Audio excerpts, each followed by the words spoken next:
Orero. You know, Mwalimu Orero, the MP for Kibra, voted for the bill. You know why? You see, the first project to be initiated, actually where the president went and placed the first stone was where? Was it in Lang'at and Kibra? So Mwalimu Orero will think, why should I oppose the bill when my constituency is the first, is the pioneer where this project is coming up? That's why I think he boldly said, I'm voting yes. Same to Jalango. Actually, Jalango has been on record saying that I want to support the president because of this housing thing. My people don't have a house. Okay, a section of my constituents, they have a poor housing. They have poor housing structure. So the government has a good idea of trying of uplifting the settlement of my people. Pretty much. But let's look at it. So Nabiswa Brian, in this sense, yeah. The ideal situation in voting around this particular bill would be that every other member of parliament, through their own discretion, will look at this particular bill, look at exactly what it's going to do to their constituents, and then vote for or against it. I mean, when you look at the conversations around this particular bill, you can't say that every other thing in the bill is essentially punitive or bad. No. Today, essentially, what they're going to do is vote clause upon clause, clause upon clause. But then, over this other side, they're saying that should that arise, because we do know who the majority is in this Kenya Kwanza government, it's a UDA. So when we are going to vote, and there's nothing like, well, the number of people voted for, it is essentially the speaker to see exactly where the house is voting to what, in terms of the voices that are essentially shouting around these clauses, that would essentially say yes or no to these particular clauses. Now, from where you're sitting, there's a member of parliament today from the Kenya Kwanza side who's going to look at number one, the 16% VAT on petroleum products. Do you think that is going to put them on the spotlight? Because now they're going to vote on clause after clause, Nabiswa. Do you think now the voting might change a little bit, going by the fact that today it's not essentially whether indeed it should go to the third reading? Today it's on clause after clause. Today is when we're going to see those members of parliament who are going to say, well, I support the 16% VAT on petroleum products. Do you think it might change? I doubt. I really doubt. You know, yes, we've been in this country. Yeah. Such kind of highly debated bills have been there. We saw the security bill in the last parliament. Now, this finance bill, it has come from Kenya Kwanza, from the government. Yes. And you remember there was a PG, the Kenya Kwanza PG, whereby we are being told that the president took them clause by clause, and he told them why they want this bill to go through. Even during the first reading, when the report was being presented, none of the Kenya Kwanza member of parliament actually even saying that we need to amend this one. None of them actually mentioned something of the sort. Kenya Kwanza has already come with a fixed decision. Actually, whatever is playing around this bill, I might say, yes, it is a political affair. You remember during the first reading and the debate, when the report came to the parliament, the other side was saying that we refuse this bill in totality. Isn't it? Yeah, that's Kenya Kwanza was saying, we support this bill, we are not going to amend even any other comma. Even a comma. Yes. Now, looking at the same bill, it is insincere for a leader who would oppose this bill in totality. There might be some clauses which looked contagious, but now saying that we oppose this bill in totality, that's where now insincerity comes in. When a member of parliament knows, yes, that there is a clause which is going to exempt LPG gas. We are crying, the prices of gases have gone up. There is an aspect or a clause which is saying we are going to zero rate agricultural produce. But someone is saying we oppose it in totality. Now, there is a clause which actually looks impunitive. Let's say, okay, this VAT bill, before VAT, the whole debate has been around the 3% housing, which came to 1.5 after the amendments from the committee. Yes. The debate has been revolving around the housing thing. Actually, towards the last week or a few days to voting is when now they tried to come in, then we were told about VAT 16%.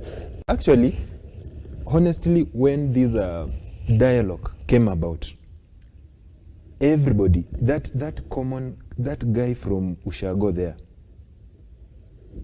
everything he knew was about housing. There was actually, someone was asking, like I went in the village, I met someone, when we were having a chat, he was asking, now, why are you discussing about housing when you are not discussing about us, the farmers? We are not discussing about the economy. Yes. I told him, it's okay, but now the debate has come up. And this debate, we have actually, the opposition did very well. Where the government went wrong, there was a lapse in communication. Actually, the communication, the government communication was to blame around this thing. When the bill came up, the first thing opposition told us, the government is reducing VAT to buy for those who wants to buy what? Choppers. They told us, sincerely, it's not choppers, it's just the parts. But they told us, those who want to buy the choppers. They told us, these guys want to tax you to buy to buy houses. Yes. Now, whatever suited the opposition when they were discussing this housing in public, they never even mentioned that those people initially they never mentioned that this bill is going to affect the public servants or those people who are salaried. They just said, even you Mama Mboga, you are going to be taxed 3%. But now what the government did, it was quiet. They would have come out clearly telling us, this is the finance bill, this is what is inside, this is what is going to help you as a Kenyan. Yes. Now, back to the question, the voting of today. The right-hand side, that is the government side, they are going to vote yes. This is their bill. They promised people, they need money. Yes. Do you think, Brian, that's where then it starts, that today, the biggest challenge for the Kenya Kwanza side is to separate this from a Kenya Kwanza affair to a government affair, a national affair, because it's got to be inclusive. So you're sort of thinking that if they're going to vote on clause per clause, because we're not saying, well, that this is essentially a bad bill in entirety. No. And even some members of the ODM side are also saying, well, there's some good things there. We were cognizant of that fact. But now, here's what is playing out in Parliament. Party lines, Nabiswa. Yes. Because everybody's looking at you, not as a member of Parliament, but you're a member of a certain party. That's why the grumblings within ODM right now are, why did you miss? Why did you vote the other way around? If they had a chance to stop it, then they had a chance to stop it last week. But as it looked, they didn't have the numbers to stop it. Today at all, what is going to play out? Is it the party lines that are going to play out, or indeed now that we're going to see clause after clause, especially the 10, again, that the head of that finance committee is talking about there, that is Korea, is saying, well, these are the ones that have been fronted, and back in the National House, we're going to debate on them afresh today, and then subject a vote to these 10. Today, the ideal situation, Nabiswa, is it a party line situation, or it is these particular amendments that they want to introduce in these clauses? What is going to play out? Now, whatever is going to play out will depend with the kind of amendment that the other side is going to give. That's it. I'll give an example. if the opposition is going to bring an amendment to relook at the 16% on VAT on petroleum products, which they have, by the way. It's part of those It's ones that part they of the want bill. taken out. Yes. they will come up with an amendment to look at the housing, the 1.5 Does it? housing ish Does it? the thing. Yeah. If they will come up with an amendment to look at the PAYE bracket, Yes. the 30 and 35%. Does it? Now, that is where now we are going to see a line drawn. You know why I'm saying this? If at all the opposition is going to request an amendment on the 16% VAT on petroleum products, that's fuel. You know, right now, the major commodity whose VAT contributes largely to the revenue of the government are petroleum products. Does it? Petroleum products. And that's why the government, even if, okay, things are tough, prices of fuel are going up day by day. And the higher they go, the higher price of local commodities also keeps on shooting up. Yes. True. Yes. Now, the government have seen they are going to get a good chunk of revenue from 16%. So if there will be proposal to amend that one, it means the proposal of 16% have to go down, and it has to go down. It will either go to 0 or remain at 8 or 0 rated. That is where I foresee now the Kenya Kwanza side, or the government side in the parliament, will say no.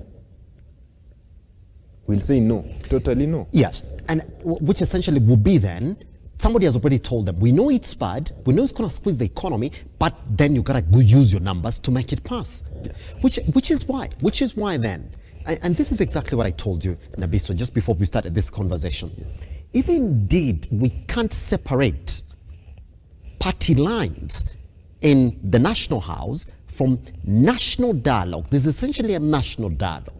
That indeed you presented this, we know that you might mean good and you're telling us that we do not have money, but we're telling you the cost of living is essentially shot up. And the best way to adjust the cost of living is to essentially dial down on these taxes that you're pushing us. I'm not telling you everything. No, go right ahead, tax the economy, but leave out the 16% VAT, leave out the 1.5%, that is essentially 3% from the employer and the employee, because essentially you're pushing them to the wall. Now, what stops then the minority side from also telling their members, you see now, these guys, on these particular ones, they've introduced it because they know they have the numbers. So what we want you to do is reject the entire bill in totality, Brian Nabiswa, because they're not listening. They're going to pass it. It's very controversial. They put it here because they don't know they have the numbers. So once you settle on that particular seat, which we would like to think we gave you because we accepted into our party, then say no to that bill. And I'm saying this because Wailamwado Odinga, as he was speaking throughout last week to this week, he's saying he's coming up with an alternative budget that he wants to push to the government and say, you see, you propose this, we also have this, we think you can settle with this. So go reject it in entirety.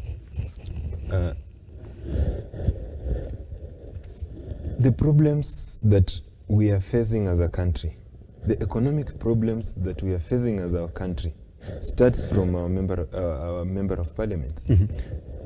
All the 349. Yeah, 349, yes. Member of parliament, whatever you see there, it's a party. There is no independent mind there. Even the guy who was elected as an independent candidate, the moment he steps in the August House, he is affiliating with a party there. And after 2 weeks, within a short time, you will see him pronouncing that I'm now a member of this party. Now, why I'm saying the problems we have are, we are having in this country, yes, are as a result of our member of parliament. We carry the decisions of the party. We don't carry the decisions